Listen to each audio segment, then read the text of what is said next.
Hello, friend. My topic today is, who is Jesus Christ? Most people in the world don't believe in Jesus at all. Christians believe in Him, but even among Christians, there's a lot of confusion about who Jesus really is. The Bible teaches that He was a real man, but is He more than that? Could He be God in human form? Join me as we examine the evidence.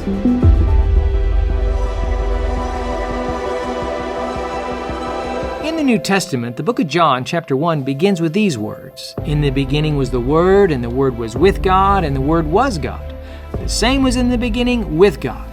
All things were made by Him, and without Him was not anything made that was made. So here we see God mentioned, and then someone else called the Word is mentioned, and it says that the Word was with God, and He was God.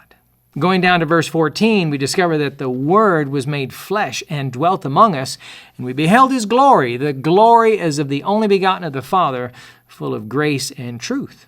This tells us that the Word who became flesh is really Jesus Christ. He became a man, and when He did, people saw His glory. Once we establish that, then we go back to verses 1 through 3, which say that all things were made by Him, and that without Him nothing was made that has been made. Putting these pieces together, they teach that in the beginning, Jesus Christ, who is the Word, was with God, meaning the Father, and that He Himself is God, and that He is also maker of heaven and earth.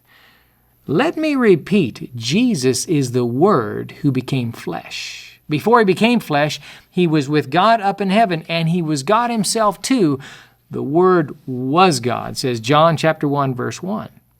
Speaking of Jesus, Paul also wrote in Colossians 1, verse 16, For by Him were all things created that are in heaven and that are in earth, visible and invisible, whether they be thrones or dominions or principalities or powers. All things were created by Him and for Him.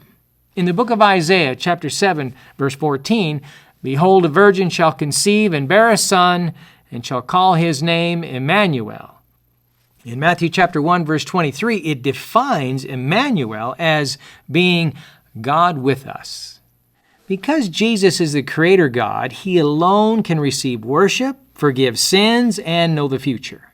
For example, Jesus allowed His followers to worship Him. In Matthew chapter 2, verse 1, Now when Jesus was born in Bethlehem of Judea in the days of Herod the king, behold, there came wise men from the east to Jerusalem, saying, Where is He that is born King of the Jews? For we have seen His star in the east, and are come to worship Him. Matthew chapter 14, Jesus calms the storm, and right after that, His disciples in verse 33 worshiped Him, saying, Truly you are the Son of God. Thomas worshiped Jesus when he saw Him alive again after the resurrection. John 20, verse 28 teaches that Thomas responded, My Lord and my God. In contrast, Revelation 22, verses 8 and 9, John fell down to worship at the feet of the angel, but the angel told him, See that you do not do that, for I am your fellow servant and of your brethren the prophets, and of those who keep the words of this book.